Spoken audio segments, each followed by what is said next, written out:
선조가 증발해버린 코스피, 잔인한 3월을 보냈습니다. 그런데 말이죠. 아주 조용히 수익을 내는 고수들이 있다고 합니다. 상위 1% 초고수들은 어떤 종목을 쓸어 담고 있을까요? 그리고 이 혼돈 속에서 우리는 어떻게 대응해야 할까요? 변동성 장세에서 기회 잡는 법, 이주앤머니에서 함께 알아보겠습니다. 네, 요즘 진짜 너무 치열해요. 지금 사야 된다. 아니다, 지금이라도 팔아야 된다. 그렇습니다. 정말 예측이 불가능한 장세다 보니까 낮에는 뭐 국내 증시 보느라, 밤에는 유가랑 미국장 보느라 밤잠 못 이루시는 분들 정말 많습니다. 제가 그래서 살이 다 빠졌잖아요. 그러고 보니 사실 저는 사람들이 왜 얼굴이 좀 네. 빠져 보이냐고 지금 물어보더라고요. 강제 다이어트 시기입니다. 어떻게 보면. 네. 저는 지금 롤러코스터를 계속 돌아가면서 타고 있는 그런 기분이거든요. 대표님, 지금 증시 상황 어떤 상황입니까 도대체? 저는 개인적으로 롤러코스터가 쉽게 끝나지는 않을 것 같아요. 어지러워요. 그렇습니까? 자, 근데 계속 타야 됩니까? 이번 롤러코스터는 첫 번째 롤러코스터라서 좀 충격이 더 컸죠. 앞으로는 좀 적응이 될 텐데 이번은 많이 어렵습니다. 왜냐하면 첫 번째 2월 달에 한국 기업들의 실적 증가폭이 너무 좋아져서 그 3월 달에 나타났던 전쟁 충격을 너무 크게 받았어요. 게다가 이번에 이제 뼈저리게 느꼈는데 우리가 중동 의존도가 정말 높구나. 그래서 전쟁이 끝나도 이 충격은 조금 더 가긴 할 겁니다. 근데 그럼에도 불구하고 여러분들한테 꼭 드리고 싶은 얘기는 전쟁과 주식시장이 꼭 동행할 거냐. 그거는 아니다. 라는 점을 꼭 말씀드리고 싶습니다. 그럼 롤러코스터가 언젠가는 끝나는군요. 전쟁이 저희는 이제 4월 달에 이제 마무리되기를 소망하고는 있는데 네. 네. 전쟁 끝나고 나서는 전쟁과 관련 없는 롤러코스터를 타게 될 겁니다. 또 있습니까? 또 다른 요인의 롤러코스터가 있습니까? 왜 그러냐면 한국 시장이 25년도 후반부터 해서 한국 시장의 주인이 누가 됐냐면 ETF가 됐습니다. 예. 그렇죠. 예, 근데 ETF의 주인은 누구냐면 개인 투자자들이에요. 네. 개인 투자자들의 속성상 이런 전쟁 이슈라든가 외부 변수에 마음이 많이 흔들려요. 보통 전쟁이라고 하면 우리가 어떤 단어들이 생각날까요? 죽음, 총. 배고픔, 그렇죠. 이런 단어들은 떠올리는 순간 부정적으로 행동이 바뀔 수밖에 없거든요. 그렇죠. 그렇지 않습니까? 네. 근데 사실은 수많은 기업들은 전쟁하고 상관없이 자기 길을 갈 거란 얘기예요. 근데 주식 투자이라는 것은 기업에 대한 투자인데 전쟁하고 상관없이 꾸준히 가는 기업에 투자하면 전쟁 때문에 흐트러졌던 것은 전쟁이 끝날 때쯤 되면 바로 회복한다는 얘기입니다. 그래서 그 부분을 꼭 좀 기억하시면 좋을 것 같아요. 근데 사실 이런 시기에는 주식을 잘하는 고수들을 좀 보고 따라하는 것도 나쁘지 않은 방법이 아닐까 싶어요. 너무 좋죠. 많은 분들이 고점에서 팔아서 저점에서 사고를 반복할 거라고 생각해요. 고수들은. 네. 절대 그렇지 않습니다. 절대 그렇지 않고요. 견디는 거예요. 왜냐면 이럴 때는 견뎌야 된다는 걸 아는 게 소위 말하는 고수예요. 그러니까 고수들의 특징 중에 하나는 시장에서 떠나지 않아요. 근데 개인 투자자들은 시장을 자꾸 맞추려고 하세요. 제가 드리고 싶은 얘기는 내 마음과 반대로 해라. 그러면 성과가 좋을 것이다. 누적적으로 투자해서 좋은 성과를 올리지 못한 분이실수록 자기 마음의 소리를 듣지 마라. 그것은 악마의 소리다. 이렇게 말씀드리고 싶어요. 점점 곽 대표님이 종교인처럼 보이기 시작하고 있습니다. 예. 그러니까 제 말을 믿으십시오. 믿는 자에게 복이 있습니다. 믿습니다. 믿습니다. 네, 믿겠습니다. 예. 야, 이렇게 어려운 시장 속에서도 최근에 열심히 잘 버텨준 종목들도 있습니다. 어떤 종목이 잘 버티고 있었습니까? 네, 사실 이번 대폭락의 네. 핵심적인 원인은 전쟁이에요. 예. 네. 그러면 우리 한번 생각해 보시죠. 이런 큰 이벤트를 겪고 나면 세계 질서가 바뀌고 네. 경제 질서가 바뀌고 그 안에 사람들의 생각이 바뀌어요. 네. 그래서 이 전쟁 중에도 전쟁 이후에 다른 세계에서 좀 더 각광받을 종목들이 이 안에서 잘 버티고 있었다 이렇게 보시면 맞을 것 같아요. 네네네네. 그런 게 뭘까요? 네. 석유 의존도가 높다는 게 이렇게 위험하구나. 네. 그렇죠. 그럼 어떻게 해야 돼요? 신재생 에너지. 그렇습니다. 아. 다음 에너지로의 전환이 빠르면 빠를수록 해당 국가가 안전하겠구나라는 생각을 할 수 있죠. 그래서 신재생 에너지 부분 관련한 그런 종목들이 이제 추가적으로 더 좋은 뷰를 받고 있다 이렇게 좀 말씀을 드릴 수가 있겠고요. 또 원전 관련한 주식들도 이제 조금 더 좋은 뷰를 얻고 있다 이렇게 말씀드릴 수가 있고요. 예. 딱 원전 기술주뿐만 아니라 원전을 짓는 회사도 있어요. 이른바 원전 건설주. 네네. 일반 건설이 아니라 아. 원전을 지어봤던 경험이 있는 몇몇 건설주들. 네. 그런 회사들이 이 전쟁 중에서도 조금 탄탄하게 버텨줬습니다. 제가 진짜 이번에 많이 느꼈던 게 기름값 진짜 많이 올랐잖아요. 전기차에 관심 갖는 분들 많아지겠다는 생각 많이 저도 했어요. 많아졌습니다. 저도 전기차에 관심이 확 높아졌거든요. 그렇죠. 어떻게 네. 보세요? 당연히 2차 전지 앞으로 관심을 가져야 되지 않을까요? 전기차는 미래입니다. 전기차를 타보시면 아시겠지만 내연기관하고는 비교할 수 없어요. 네. 문제는 뭐냐면 한국 사람들이 전기차로 다 바꾼다고 전기차가 호황이 올 수 있느냐는 거예요. 우리가 항상 투자를 할 때 어떤 기업에 투자를 할 때는 이 업종의 전체 세계에서 차지하는 규모가 얼마나 되느냐. 또 하나는 경쟁사나 경쟁 국가는 어떤 상황인지 이런 거 꼭 확인하셔야 되거든요.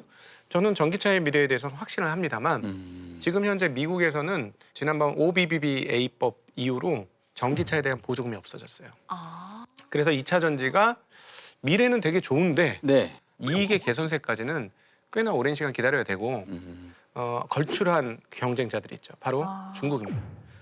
중국의 제조업 특성을 꼭 이해를 하셔야 되는데요. 중국은 한번 제조업에 뛰어들면 전 세계를 앓게 만드는 그런 성향이 있습니다. 그나마 하나 좀 기대할 수 있는 부분은 우리가 중국하고 제조업을 싸우면 안 되지만 미국하고 거래를 한다고 치면 전혀 다른 얘기예요. 미국이 중국하고의 대결 구도를 앞으로도 계속 가지고 가면서 중국에 대해서 단절을 일으켜준다면 굉장히 큰 기회가 한국에 올 겁니다. 한국 제조업의 부흥이 올 수 있어요. 그렇군요. 자, 근데 최근에 삼천당 제약이 엄청나게 황제주가 되고 올랐습니다. 네, 바이오주가 갑자기 오른 이 이유가 좀 궁금합니다, 평론가님. 네, 코스피가 상대적으로 굉장히 안 좋을 때 네. 코스닥이 상대적으로는 괜찮았어요. 네. 특히 이제 바이오 종목을 위주로 해서 좀 많이 올랐거든요. 네. 개별 종목들 중에서 호재가 있는 종목들이 있습니다. 근데 이제 그것만으로 설명하기엔 좀 부족하고요. 최근에 코스닥 시장을 강타하고 있는 히트 상품들, 이른바 ETF 상품들이 연달아 출시가 됐습니다. 기존에 있던 코스닥 150 ETF도 잘 팔리고 있고요. 거기다가 액티브 ETF가 나왔어요. 예. 또 코스닥 중에서 바이오에 집중하는 특별한 또 ETF 네. 등등등 해서 코스닥 시장에 관한 ETF 상품들이 연이어 좋은 반응을 내고 있어요. 거기에 많은 자금이 투여가 됐거든요. 그 자금이 들어갔던 ETF가 나중에는 개별 종목까지 사면서 끌어올리는 낙수 효과를 좀 냈습니다. 그래서 조금 더 잘 방어하는 모습을 최근에 좀 보였다 이렇게 분석할 수가 있겠습니다. 그렇군요.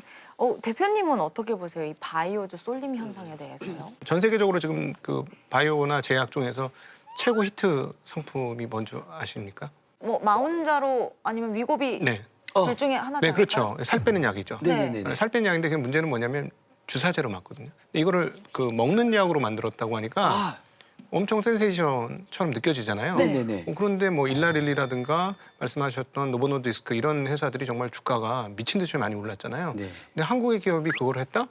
엄청나게 그 장밋빛으로 보이지 않습니까? 예, 예, 예. 네, 그래서 최근에 그 시가총액 코스닥 1위가 그것 때문에 바뀌었어요.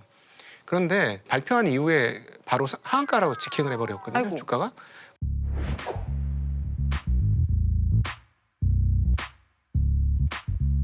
내용을 좀 자세히 살펴보니까 저는 이 부분에 대해서 한국의 거래소라든가 코스닥 시장의 감독 당국이 조금 검토를 할 필요가 있다라는 생각이 좀 듭니다. 왜냐하면 이 시가총액 1위까지 갔다가 하한가를 갔으니까 잘못하면 개인 투자자들이 피해를 많이 볼 수 있잖아요. 그럼 이건 거래소가 나서야 된다고 봐요.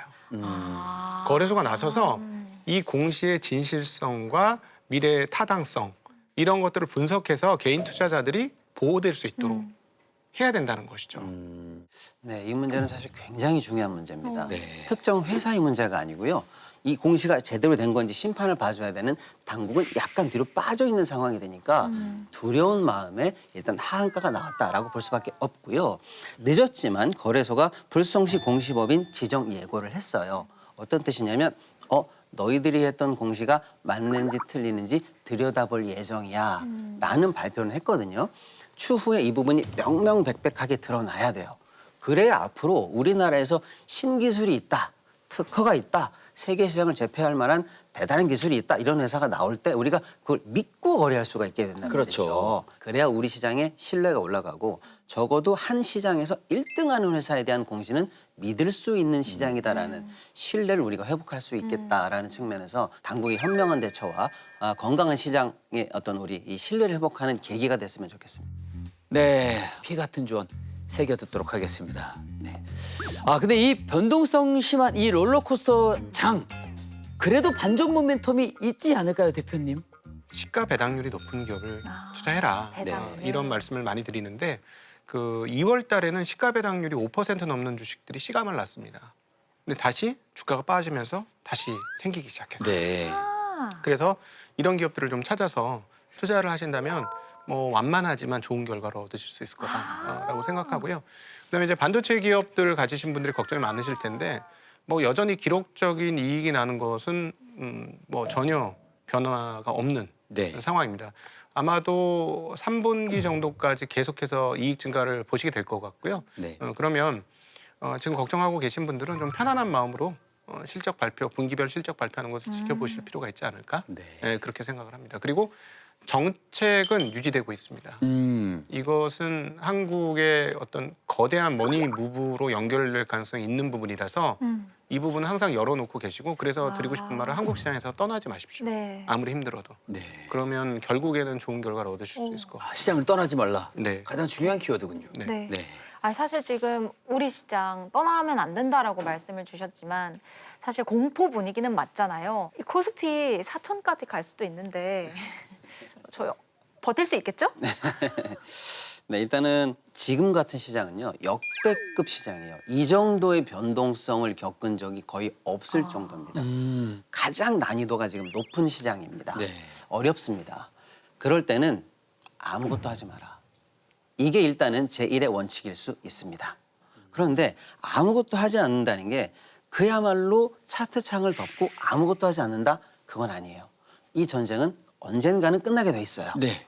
그러면 지나친 낙폭이 있었던 종목들 또는 전쟁 후에 다시 튀어오를 종목들이 있겠죠. 네. 그런 종목들이 무엇일까를 생각하면서 늘 준비하는 마음으로 보고 있었어야 되는 거예요. 그래서 반등 신호가 나오면 남들보다 빨리, 남들보다 적극적으로 들어갈 준비를 하고 있는 기간이었어야 된다. 이런 말씀 좀 드리고 싶네요. 이 위기 어떻게 보면 또 다른 기회라고 하잖아요. 혼란 속에서도 방향을 잃지 않고 우리의 원칙을 잘 지켜나가면서 현명한 투자를 하면 그래도 버틸 수 있지 않을까 싶습니다.